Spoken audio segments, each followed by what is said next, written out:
What's up, everybody? This is Blake Anthony of Sports Talk 49 live on Bucks Report every Monday and Friday at 3 p.m.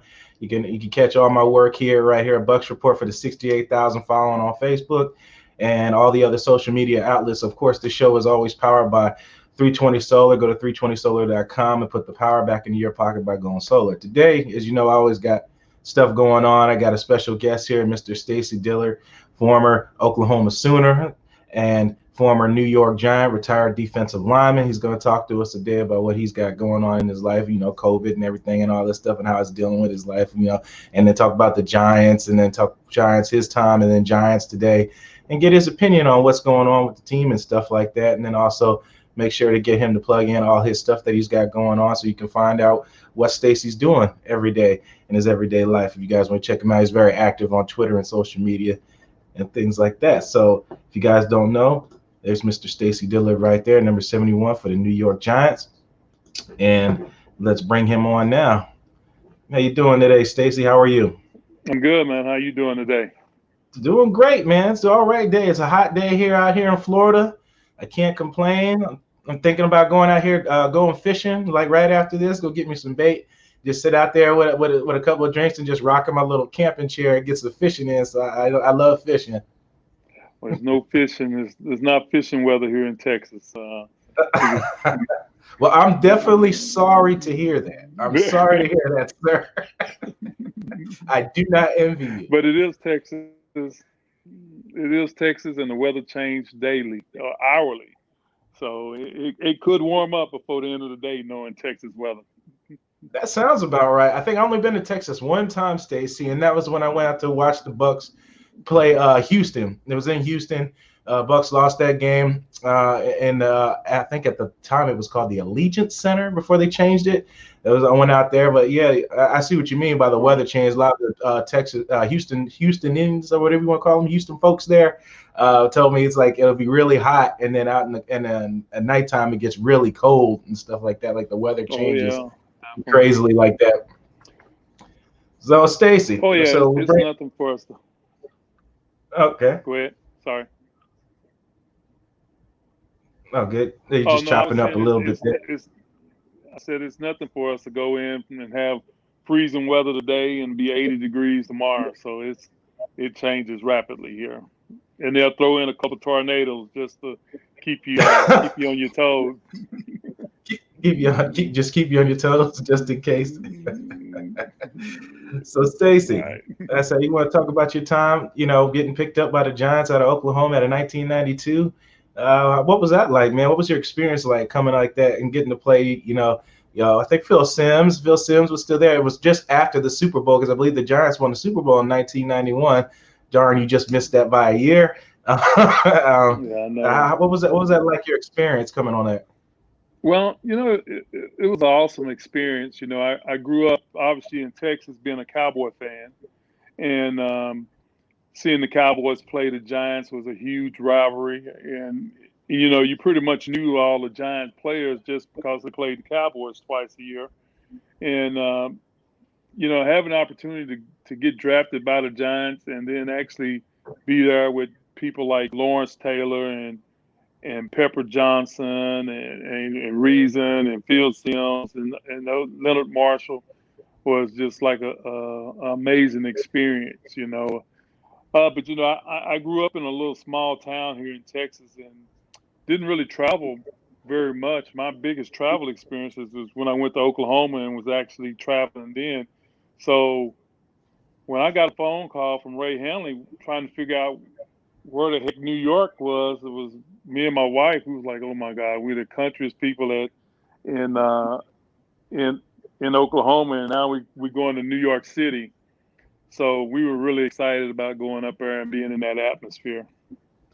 That is a change, and I can relate to that a little bit. See, I grew up out in North Carolina, as we talked a little bit previously on Twitter. I grew up in North Carolina, so then once I grew up, left North Carolina, I went to Philadelphia. So it is a huge change being out in a country place, and then you go into what they call city slickers and big, everything moving so fast. All these moving parts out in the city. Was it L's? transportation and things like that. I wasn't too familiar with all that stuff like that, but you quickly get acclimated coming from the country there. So I could definitely relate what you're talking about, being an old country folks. You can see I love to fish. So, Right. So with being with all that, there's definitely not that kind of huge caliber of talent on this new Giants team. Well, you got Saquon Barkley, but he can't seem to stay healthy for the past 2 seasons. And then you got the young Daniel Jones, and you got a pretty unproven head coach and Judge coming out of New England, being the wide receivers coach. I mean, what's your opinion on the 2020 New York Giants and on the future of that team? Well, I think the Giants in the past have done a good job of building a program, unlike some teams where they go out and try to do it through free agent and get these big name players to come in. Even with the draft, I thought the Giants did some things to try to address some needs to build on for the future. And it wasn't necessarily. I didn't go into the season thinking we're going to be 10-6 and be NFC East champs. I really thought that a good season for the Giants was maybe 8-8, 7-9, and try to win half the games you played with a new staff and just with what they had to replace and try to develop an offensive line and have to do some work on their defense. So I think it's a process that they got to go through to get back to the top, and I think they're on the way. The injuries seem like to slow the process down. COVID slowed the process down because I think a lot of these players missed out on some time in developing. They're not where they really should be, not just on the Giants team, but teams throughout the league. So I think they're on the right track. I think we just have to be patient with them and make sure we get all the pieces to the puzzle there. I definitely agree. They definitely did put an emphasis on the offensive line when they picked up Nate Soldier out of New England earlier, but then went on ahead and drafted the left tackle out of Georgia, and then picked up one of my favorites, left guard Ramirez out of a smaller college, and then just trying to build that offensive line. So I definitely agree with that. It's just, they had Eli Manning for so long. You built that whole regime there, and they were predicated for defensive linemen and great rotation there in the Giants in those Super Bowl eras, beating Tom Brady and the Patriots 2 times in a Super Bowl in one of the undefeated years for the Patriots where they were 16-0. So you're right when you talk about building in the trenches. I'm one of those guys that believe that too. I believe like wide receivers and all those other places are bells and whistles. I believe things should be built up front. You build from the front of the house versus the back of the house. Yeah, and those are not sexy draft picks. It's not. Nope. Like the Cowboys went out and got CeeDee Lamb, which is a great player, but they really needed a safety. Yep. And those are things that I think slow the development of your program down when you going out picking players that, they're good players, but do they fit your need? And especially with O-linemen, you can never tell the development of those guys.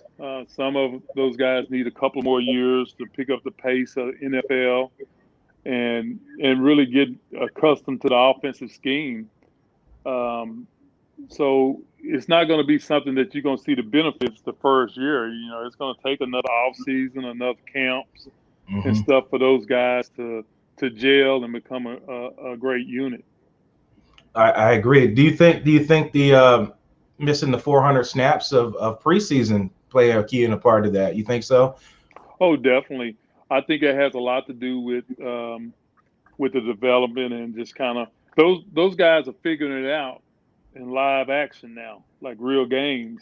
And some of those guys are going to take a little longer than what they expected. And I think once they get those games under their belt, they'll be fine. If you look at the Giants, they're getting better and they're more consistent and they're competitive now. They might not, here and there they have problems with finishing games and stuff, but they had that same problem last year. But it has a lot to do with youth of the program and getting those guys accustomed to finishing the game. I agree, and that's a prime example of their last game against the Philadelphia Eagles, having a lead for so long and then just giving it up at the end. So you hit the nail right on the head. And you did predict them to be like 8-8 this year, and being how bad the NFC East is, I'm sure you're aware of right now. The Giants sit at the bottom of the division at 1-6 right now, but the leading division, who's leading the division, is the Eagles at 2-4-1. So being 8-8 could technically get them into the playoffs if they can, right in the ship. Dallas is having quarterback problems. Washington is Ron Rivera. Thankfully, he just got over his last cancer treatment, and that team has already been disconnected. Before Rivera get there, I'm sure you're aware of all that, what was going on there behind the scenes. And then Philadelphia, just seems like at some point they might make a quarterback change with Carson Wentz getting paid, and he's just not playing like he was his first 2 years in the league. So the Giants could definitely steal that division if they get things together. I totally agree. But I don't know, and I'm not a person that would throw a game. Mm-hmm. But I always say too, 8-8 and 10-6, and not making the playoffs, those don't necessarily help you build a program. You need to be down at the bottom of that barrel and get some good draft picks or have the ability to trade for some draft picks. And I think when you drafting in the middle of the pack, you're going to stay in the middle of the pack, and hopefully you can get one of those good draft picks and improve your stock by either draft or trades and stuff. So I don't know if I'm in a hurry to improve that record right now. In your opinion, right? No, you got a point. You know what? You got a point. It's like if you stay in the middle of the pack just to say, hey, we competed this year, just to end up and get a mid-range pick, and you fall out of that top 10, top 15 draft pick, whatever, and you fall down in the middle of the pack, picking at 19, 20 down there, and you end up missing a solid guy that you get, and then you got to take one of your second or third choices in that draft that you had at whatever position you needed. So I definitely get what you're saying. It's you either rather be all or none as far as draft pick, but that's right. You can't come out and say, yeah, we're going to tank for the season or whatever. But some teams definitely look that way when you start seeing people trading players. Like Dallas just traded Everson Griffin away, and is looking to get rid of Dontari Poe, and it's like freeing up cap. At this time really makes no sense to me, because your whole quarterback situation and it's not technically going to improve your team. But I definitely see your point on that, Stacey. Well, you look at the Giants. If we would have lost one more game or two more games, we get the defensive end from that Redskins guy. Mm-hmm. Now that improves our defense drastically. Immediately. So that's something that like when we won, I forget what game we won. I was mad. Like I'm like, God, it cost us the number 4 pick or whatever pick he was. And, yeah. Those are things that that's a franchise player. So. No, you're making a solid point. Just like that one win that you didn't need to win last year ended up costing you a franchise player, a solidified piece on your defensive line right there. What was the word I'm looking for? A cornerstone piece right there on your defensive line right away, like bam, plug and play. And I'm sure you know with that, you've played with guys like that, guys that make impact plays as soon as they walk on the field. In my opinion, and probably yours, Lawrence Taylor changed the game of linebacking forever, in my opinion. Changed it forever. And I just I just love the way he played that game and the respect he commanded on that field. Like I'll never forget that the Eagles called a timeout when they didn't know where Lawrence Taylor was on the field, but he was on the sideline getting a drink of water because they have to keep. I don't know if you remember that when they called the timeout. They didn't recognize where he was. But yeah, you hit it right on the head, especially with cornerstone pieces. Well, who was in your time playing there with the Giants? Who was your favorite guy to go against? Your offensive lineman that you love to compete against? Oh man, I had a couple. William Roberts was there at the time. I was just talking to a buddy of mine about William Roberts, probably one of the most athletic offensive guards that you can imagine. You know, he could do anything any defensive end could do, run, jump, do anything. And one of those wily vets that had a lot of tricks up his sleeve that really challenged me day to day, me being technically sound. The other person that I enjoyed going with, and we had a lot of fights after the play, was Jumbo Elliott. Jumbo was a big, stout, and nasty player. Like, he would get after you, and he was the type of player that was gonna play through the whistle. So you know, and I was one of those players that wasn't gonna take it. So so we had a lot of extra pushing and fights going on after the end of the play, but I did enjoy going against him, and made me a lot better player. I mean, that's fun, especially the stuff after the whistle, the smack talking. Oh They say yeah. you're talking trash in between plays. There's nothing like that coming from play to play. And when you're playing against a worthy foe, it definitely raises your level. It raises that level of intensity and wants to raise your game up in a game. It's the I don't think like fans and some even sports reporters even understand that level of intensity increases when you're going against formidable opponents and guys like that, especially like you said before, offensive linemen that could definitely technically play other positions. They just play offensive line in the league, but a lot of these guys played other positions growing up in their life. Oh, definitely. And you know, and going against the elite players, you know, especially the reason why we are at that level is a competitive nature. And I was just telling one of my coaches, we competed in everything, you know, like my best friend, we don't even play cards because it gets too aggressive, you know. So we just try to we decided no cards, no dominoes, no nothing. We just talk. So it creates some battles out there. Definitely, it sounds like The Last Dance with Michael Jordan. He's the same way. He's trying to win at everything. Doesn't matter what it is. Tiddlywinks. It could be. It doesn't matter. He's trying to win, but Jordan liked to gamble on top of it. One last thing, we'll get you out of here, Stacey. I know you're busy and you got your stuff you got to do. What do you got as far as predictions for the game? Who do you think pulls it out and by what score? For Bucks Giants. Whew. I don't know how you don't follow too many Giants, do you? Because I'm gonna probably go with the Bucks on this one. There's nothing wrong with that. They're hot right now. You got Tom Brady, arguably the GOAT, the greatest of all time there. So people wouldn't disagree with you on that one. Yeah, I definitely would go with that, and he's doing a great job. And you know, and they seem to really have a place going in the right direction down there, and bringing in some weapons to put with them and stuff. And it seems like Gronk doesn't get old. You know, he's still dragging people and beating up on people, and I think they just added another running back, didn't they? Leonard. They added two vets, Leonard Fournette and LaShawn McCoy. Yeah, so they definitely are getting better and going to be contenders, I think. So I think the Giants will lose this one. Yeah, and like you said, get that cornerstone piece that they might need in the draft, right.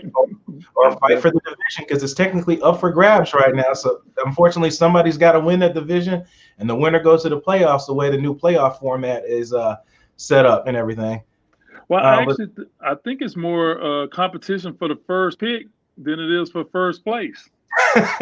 You're right. You're right. What do they call it? Trevor Lawrence sweepstakes. Trevor Lawrence sweepstakes. That's so crazy. But the Giants I don't think the Giants would draft a quarterback anyway with Trevor Lawrence. You think they would do that even with Daniel Jones? No, they love Daniel Jones. I do think, though, it's good to have that first pick because now you have a lot of trade opportunities. You can either draft Trevor Lawrence and trade Daniel Jones, or you can trade that pick for probably 2 or 3 other first-round picks. Possibly a player, too. Who knows? Yeah. So I think that's for the Giants. I think that's the position they would take. Is they probably wouldn't draft him, but they'll trade that pick. So I agree with that. Definitely use it as leverage. They definitely use it as leverage.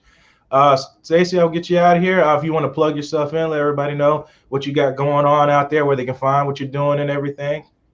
Well, right now I'm an athletic director in Texas, and I do a little bit of work with different charities and stuff.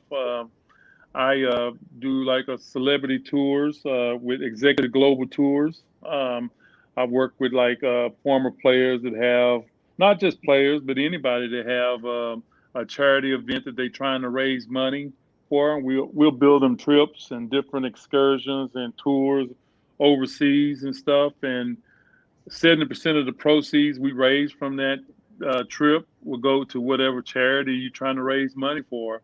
We've had a lot of success doing that. It's kind of hard now with COVID, but we're Hmm. still about a year out of trying to book trips for next summer, and hopefully we'll get a grip on this COVID and be able to get back in the air and flying again and going on trips and stuff. I think after we get past COVID, people are going to deserve a vacation.